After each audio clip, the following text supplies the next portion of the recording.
Bonjour Internet, j'ai rendez-vous aujourd'hui chez Universal Ride à Grenoble, dans l'atelier mécanique avec Raphaël, pour parler panne, réparation de pneus, panne de démarrage ou encore changement de levier.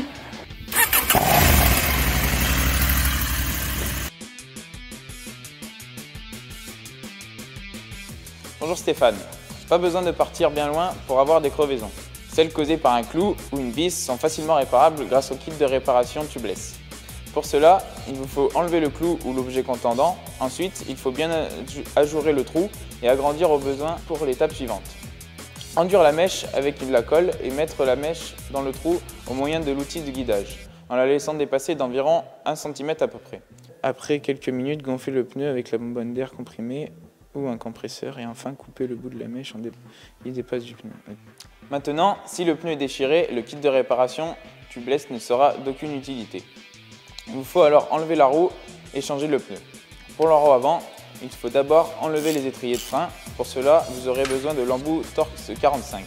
Ensuite, dévissez le gros écrou de 32 et les petites vis de chaque côté de la fourche. Chassez le tube. Bien évidemment, vous aurez besoin de surélever la moto. En voyage, avec la béquille latérale et une corde, vous pourrez lever la moto aussi bien à l'avant qu'à l'arrière. Pour la roue arrière, il faut dévisser le gros écrou de 32, pousser un peu l'axe pour détendre la chaîne et pouvoir la retirer. Ensuite, plus qu'à sortir l'axe et en maintenant la roue avec votre pied par exemple, et le glisser vers l'arrière en prenant compte de l'étrier de frein. Lorsque vous démontez la roue arrière, la 790, vous ne modifiez pas la tension de chaîne. Au remontage, si vous avez besoin de retendre la chaîne, il vous faudra dévisser l'écrou de 13 de chaque côté et régler avec la clé de 10, en veillant à ne pas changer l'axe de roulement de la roue. Les repères doivent être au même endroit de chaque côté. La chaîne est correctement tendue lorsque vous avez un débattement d'à peu près 2 ou 3 cm sous le bras oscillant entre les deux guides chaînes. Quand on est parti pour un voyage de plusieurs milliers de kilomètres, la moindre chute peut devenir galère. Par exemple, si on casse un levier ou un sélecteur. Si bien sûr on a la pièce de rechange, est-ce que ça se change facilement sur la 790 ? Suivant le type de voyage et la destination, je conseille d'avoir un levier d'embrayage, un levier de frein, un sélecteur comme pièce de rechange. Après, en 3 minutes, c'est réparé. Pour le levier d'embrayage, il faut enlever le petit cache, c'est peut-être l'étape la plus compliquée. Pour commencer, le mieux est de détendre au maximum la garde avec du câble d'embrayage grâce à la molette de réglage. Ensuite, il faut juste la clé BTR de 5 et la clé plate de 10, enlever la vis, retirer le câble du levier et mettre le levier de rechange à la place. On remet le câble et la vis. Pour le réglage de la garde, il faut à peu près 2 cm de jeu au bout du levier. Pour le sélecteur de vitesse, il faut l'embout de T30, le 45 et la clé plate de 13. Enlevez la vis T30, ensuite la vis de T45 en maintenant l'écrou de 13 derrière la platine. L'autre sujet d'inquiétude, c'est la panne au démarrage. Où doit-on chercher quand ça ne démarre plus ? Bien souvent, ces pannes sont liées à des problèmes électriques. Connecteur de batterie desserré, un fusible qui a rendu l'âme ou encore un connecteur de béquille qui signale que celle-ci est repliée alors qu'elle ne l'est pas. Pour accéder à la batterie, il suffit d'enlever la selle, démonter le cache et vérifier les cosses.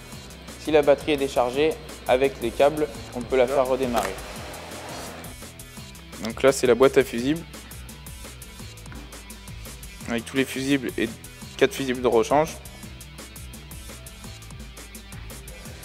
Et là, c'est le relais avec le fusible de relais de démarreur et un de rechange. Celui-là, c'est la pompe à essence, celui-là, c'est l'allumage, celui-là, c'est pour l'ABS. Là, tu as le premier, c'est le feu. Avant. Attends, le 15, c'est quoi alors? Ah non, le 15, c'est le radiateur alors, sur celui-là. Là, tu as les réglages d'amortisseur aussi. Tu as la fourche et l'amortisseur. En fonction de confort, tu mets 20 clics en compression, 18 clics en rebond. Donc tu visses à fond du TSR. En off-road, en standard, en mode confort.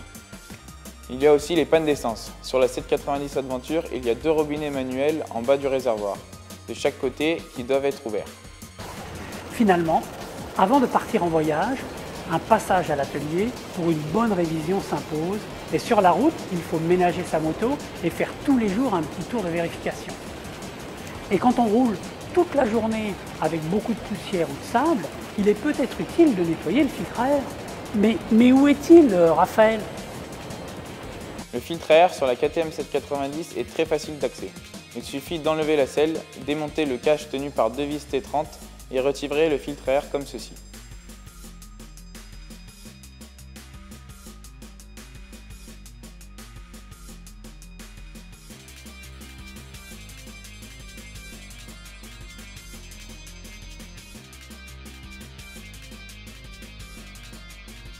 Pour le remettre, on peut graisser les bords pour assurer une meilleure étanchéité et le glisser délicatement dans son logement comme ceci.